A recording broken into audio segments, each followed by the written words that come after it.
Assalamualaikum warahmatullahi wabarakatuh. Perkenalkan, nama saya Novi Ramadhani Pratiwi.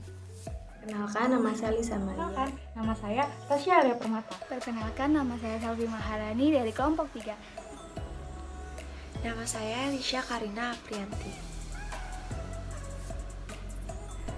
Perkenalkan, nama saya Putriyanti Nurul Amalia dari kelompok 3. Di sini saya akan menjelaskan jenis-jenis alat laboratorium. Jenis-jenis alat laboratorium itu terbagi menjadi berbagai macam jenis sesuai dengan kategorinya masing-masing. Di sini saya akan menjelaskan 4 jenis alat laboratorium. Yang pertama adalah alat ukur. Alat ukur adalah alat yang digunakan untuk mengukur. Biasanya alat ini memiliki nama-nama yang berakhiran meter atau gram. Yang kedua adalah alat kaca. Alat kaca adalah alat yang berbahan dasar dari kaca. Nah, alat ini merupakan alat yang sensitif sehingga dalam penggunaannya dan tata cara perawatannya harus lebih berhati-hati. Yang ketiga adalah alat bedah. Alat bedah adalah alat yang digunakan atau dibutuhkan pada saat pembedahan. Nah, alat bedah ini cenderung bersifat tajam. Yang keempat, ada alat penelitian. Alat penelitian adalah alat yang digunakan pada saat penelitian. Nah, alat ini memiliki berbagai jenis sesuai dengan jenis-jenis penelitiannya. Baik, di sini saya akan memberikan beberapa contoh mengenai tentang alat-alat laboratorium. Yang pertama adalah alat-alat laboratorium yang terbuat dari bahan gelas atau kaca, yaitu ada Erlenmeyer, ada Becker glass, ada buret, ada corong kaca, ada gelas arloji, ada desikator, ada pengadu kaca, ada kondensor, ada tabung reaksi, dan juga ada gelas ukur. Dan juga ada gelas ukur. Nah, yang selanjutnya adalah alat-alat laboratorium yang termasuk ke dalam alat ukur. Yang pertama ada mikrometer skrup, yang kedua ada jangka sorong, yang ketiga ada pH meter, yang keempat ada multimeter, yang kelima ada barometer, yang keenam ada termometer, yang ketujuh ada manometer, yang kedelapan ada neraca, yang kesembilan ada stopwatch, dan yang kesepuluh adalah speedometer. Lisa Maria, di sini saya akan menyebutkan jenis alat bedah dan alat penelitian. Alat bedah terdiri dari pisau, pinset, gunting, jarum, panci bedah, tetrastor, deprotrastor, lungklam, pinset anatomi, dan endoskop. Kemudian untuk alat penelitian yaitu mikroskop, lup, bunsen, gelas ukur, dan cawan Saya Petri. akan menjelaskan fungsi, cara penggunaan, dan cara perawatan alat-alat laboratorium yang terbuat dari kaca. Alat-alat laboratorium yang terbuat dari kaca. Yang pertama ada Erlenmeyer. Erlenmeyer berfungsi untuk mengukur, menyimpan, dan mencampur cairan. Selain itu, Erlenmeyer berfungsi untuk perkembangbiakan mikroba. Cara penggunaannya yaitu dengan tetap memegang leher botol, kemudian goyangkan secara perlahan dengan gerakan memutar. Yang kedua, ada Becker glass. Becker glass ini berfungsi sebagai wadah larutan atau zat cair. Kemudian untuk menuang dan mengukur volume juga bisa. Selain itu, Becker glass juga bisa mendidihkan larutan karena bahannya tahan panas. Cara penggunaannya yaitu letakkan Becker glass di permukaan yang datar, kemudian tuangkan larutan dan lihatlah angka volumenya. Yang ketiga ada corong gelas. Corong gelas berfungsi untuk memindahkan larutan dan menyaring larutan. Biasanya jika untuk menyaring larutan yaitu menggunakan kertas saring. Cara penggunaannya yaitu dengan memilih corong gelas yang sesuai ukurannya dengan wadah. Kemudian letakkan corong gelas di atas wadah. Yang keempat ada gelas arloji. Gelas arloji ini berfungsi sebagai penutup dan untuk menimbang bahan kimia yang berwujud padat atau kristal. Selain itu, gelas arloji ini berfungsi untuk mengeringkan suatu bahan dalam desikator. Cara penggunaannya yaitu dengan meletakkan zat yang akan ditimbang ke dalam gelas arloji. Yang kelima ada desikator. Desikator berfungsi untuk pengeringan bahan kimia. Cara penggunaannya yaitu dengan membuka tutup desikator, yaitu dengan cara menggesernya, kemudian masukkan bahan yang akan dikeringkan, tutup kembali, dan tunggu beberapa saat hingga bahan bebas dari air. Yang keenam, ada pengadu kaca. Pengadu kaca ini berfungsi untuk mengaduk larutan agar tetap homogen, atau agar zat padat cepat terlarut. Cara penggunaannya yaitu sama seperti kita sedang menggunakan sendok untuk mengaduk sesuatu, yaitu dengan cara memutar. Yang ketujuh ada kondensor. Kondensor berfungsi untuk mendinginkan cairan panas dan untuk mengembunkan uap. Selain itu, kondensor juga untuk destilasi atau penyulingan larutan. Cara penggunaannya yaitu kondensor dihubungkan dengan pipa bengkok dan labu destilasi untuk menyunting larutan. Yang kedelapan ada tabung reaksi. Tabung reaksi berfungsi untuk mencampur atau memanaskan larutan dalam jumlah kecil. Selain itu, tabung reaksi juga sebagai wadah dari media padat ataupun cair. Cara penggunaannya yaitu dengan pada saat dipanaskan, tabung reaksi ini harus dimiringkan dengan mulut tabung menjauhi kita ataupun orang lain. Yang kesembilan yaitu ada gelas ukur. Gelas ukur ini berfungsi untuk mengukur volume, larutan, atau cairan. Kemudian cara penggunaannya yaitu tempatkan atau letakkan gelas ukur di tempat yang permukaannya datar. Kemudian tuangkan cairan atau larutan yang akan diukur dengan sebanyak atau sejumlah larutan yang kita butuhkan dan sesuaikan dengan angkanya. Dan yang terakhir yaitu buret. Buret berfungsi untuk meneteskan sejumlah cairan kimia. Selain itu, buret juga biasanya digunakan pada eksperimen titrasi. Cara penggunaannya yaitu buret dikem pada tiang buret dalam posisi tegak lurus dengan datar air. Kemudian, periksa keran buret. Keran harus mudah diputar dan tidak bocor. Kemudian, bilaslah buret dengan larutan yang akan dipakai untuk titrasi. Selanjutnya, alirkan larutan dengan membuka keran dan usahakan kolom pipa di bawah keran terisi larutan. Kemudian, atur tinggi cairan sampai meniskusinya tepat pada angka 0. Selanjutnya, yang terakhir yaitu mulailah titrasi. Selanjutnya, bagaimana sih cara perawatan alat-alat laboratorium yang berbahan kaca? Yang pertama yaitu dibersihkan setelah digunakan. Pembersihannya melakukan dua cara, yaitu dengan cara manual dan dengan cara menggunakan mesin. Pembersihan secara manual biasanya menggunakan busa halus, kain halus, atau sikat plastik yang lembut dan tidak mengandung bulu-bulu keras. Pilih dari sekian banyak pilihan campuran deterjen yang ditawarkan oleh spesialis laboratorium untuk pencucian manual, tergantung dari residu yang dihilangkan. Lalu bersihkan menggunakan alat tadi secara perlahan dan teliti. Sedangkan jika mencuci dengan mesin pencuci, itu kita harus bisa memilih dan menyesuaikan tipe kotoran apa yang akan dihilangkan. Beberapa jenis campuran memang dikhususkan untuk bermacam-macam kotoran di laboratorium, sehingga pastikan kita memilih campuran yang tepat untuk membersihkan alat gelas. Kemudian, periksa rak penunjang dan menjaganya diletakkan menempel dengan menghindarkan gelas dari gesekan atau kerusakan. Kemudian, setelah dicuci, alat-alat tersebut kita keringkan. Bisa menggunakan oven ataupun kita tiriskan saja.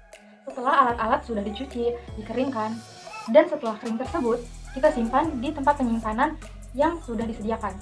Di sini saya akan menjelaskan bagaimana cara merawat dan fungsi dari beberapa alat-alat laboratorium. Yang pertama adalah jangka sorong. Jangka sorong berfungsi untuk mengukur suatu benda dari sisi luar dengan cara diapit. Cara perawatan jangka sorong sebelum dan sesudah digunakan, alat ukur harus selalu dibersihkan. Baut pengunci hendaknya jangan sampai hilang. Setelah pemakaian, masukkan kembali jangka sorong ke dalam kotak penyimpanan jangka sorong. Yang kedua adalah pH meter. Fungsi dari pH meter adalah untuk mengukur nilai pH atau keasaman dari suatu larutan. Cara perawatan dari pH meter adalah sebelum dan sesudah digunakan, cucilah elektroda pH meter menggunakan cairan khusus yang memiliki pH 0. Pastikan elektroda benar-benar kering jika tidak digunakan. Simpanlah pH meter di dalam box pada tempat yang bersih dan aman. Simpan pada suhu ruangan yang tidak lebih dari 50 derajat. Pastikan pH meter dalam kondisi off jika tidak digunakan. Buka baterai jika pH meter akan disimpan dalam jangka waktu yang lama. Selanjutnya adalah multimeter. Fungsi dari multimeter adalah untuk mengukur tegangan listrik, arus listrik, dan tahanan atau resistansi. Cara perawatan multimeter adalah tidak menempatkan multimeter di dalam medan magnet yang kuat. Jika mengukur besaran listrik yang tidak diketahui, mulailah dengan jangkauan yang terbesar. Tidak menempatkannya di tengah terik matahari dan tidak menempatkannya di tempat yang bergetar. Selanjutnya adalah termometer. Fungsi dari termometer adalah untuk mengukur suhu. Cara perawatan termometer, gunakan kain yang bersih. Apabila terdapat noda, gunakan kain yang sebelumnya direndam dalam air dan deterjen. Keringkan dengan kain yang bersih. Jika memakai alkohol, pastikan tidak mengenai indikatornya. Hindari merendam termometer dalam air maupun alkohol. Selanjutnya adalah barometer dan manometer. Fungsi dari keduanya adalah untuk memperkirakan cuaca dan untuk mengukur tekanan gas.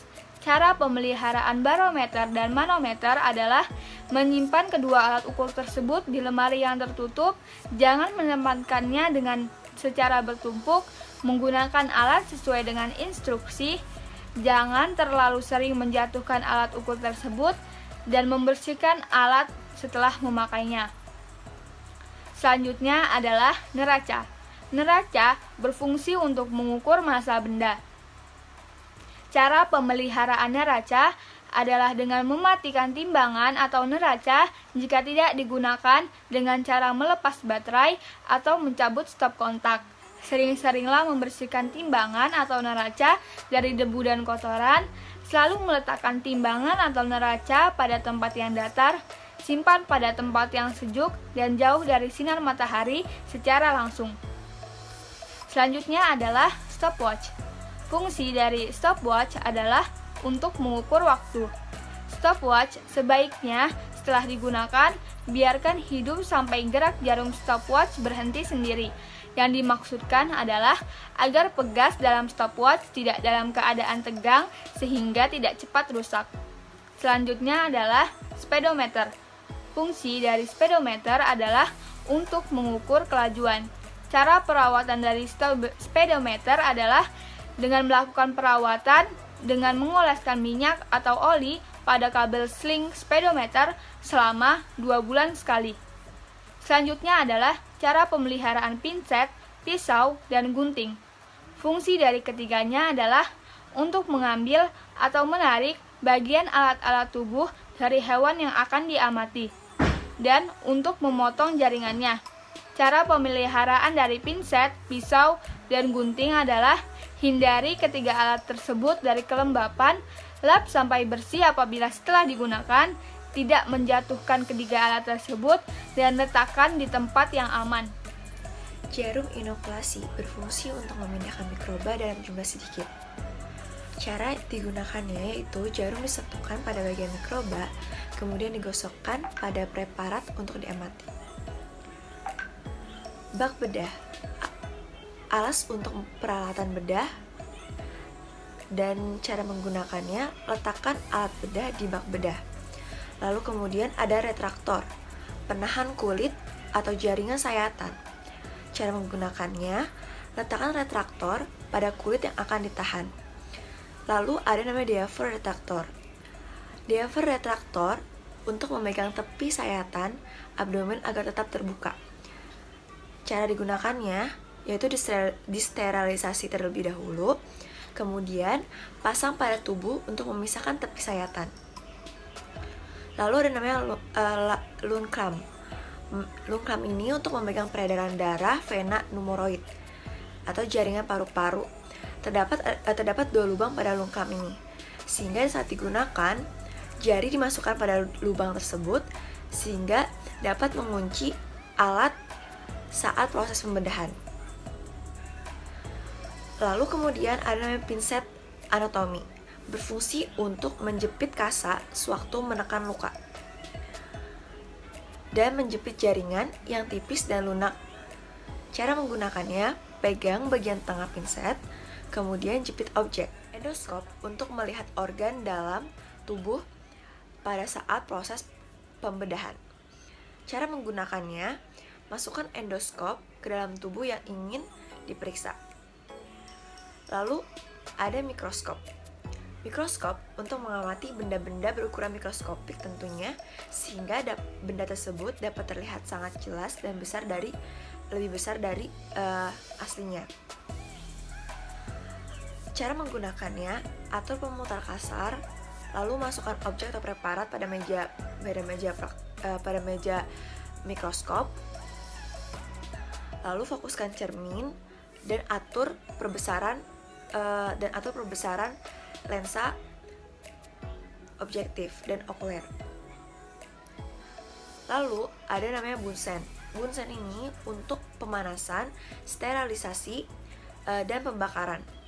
Cara menggunakannya, simpan bunsen di bawah kaki 3 Lalu simpan zat yang akan dipanaskan di atasnya.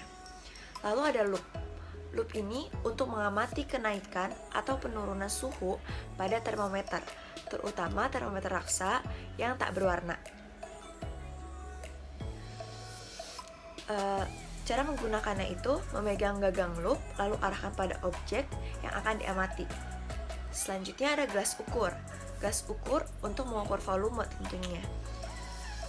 Cara menggunakannya, siapkan gelas ukur dengan aquades, lalu tuang larutan yang akan diukur. Yang terakhir yaitu cawan Petri, berfungsi untuk membiarkan bakteri, menimbang bahan, serta tempat mengeringkan bahan sampel. Cawan Petri ini digunakan dengan cara meletakkan bahan atau bahan sampel yang ingin ditimbang atau biarkan bakteri yang ingin dibiarkan. Lalu cara perawatan dari alat-alat tersebut yaitu untuk alat bedah dibersihkan, lalu dikeringkan dan diletakkan pada bak bedah. Lalu untuk mikroskop dibersihkan, dilakukan pengecekan berulang dan diletakkan pada tempat yang sejuk, kering dan tidak lembab. Untuk alat seperti yang terbuat dari kaca dibersihkan, dikeringkan, lalu disterilisasikan dengan oven seperti cawan Petri, gelas ukur.